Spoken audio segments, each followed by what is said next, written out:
Le président Biden et le président ukrainien Volodymyr Zelensky ont signé jeudi un accord bilatéral de sécurité entre les deux pays, marquant un moment historique majeur dans le soutien que les États-Unis ont apporté à l'Ukraine dans sa guerre contre la Russie. Les deux présidents ont signé l'accord à la fin de la première journée du sommet du G7 qui se tient en Italie et ont discuté de leur coopération lors d'une conférence de presse. L'accord entre les États-Unis et l'Ukraine devrait également servir de passerelle pour l'adhésion de l'Ukraine à l'OTAN, les membres de l'Alliance poursuivant également leurs accords bilatéraux avec Kiev. Le président Biden a présenté l'accord en insistant sur le fait qu'il n'implique pas de troupes américaines au sol,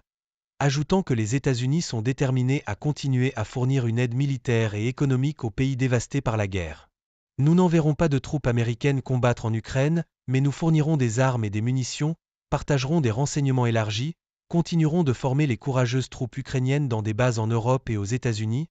accroîtrons l'interopérabilité entre nos armées conformément aux normes de l'OTAN, et investiront dans la base industrielle de défense de l'Ukraine, a déclaré Biden. Zelensky a qualifié la signature de l'accord bilatéral de jour historique et a déclaré que cet accord de sécurité est un engagement à protéger des vies humaines.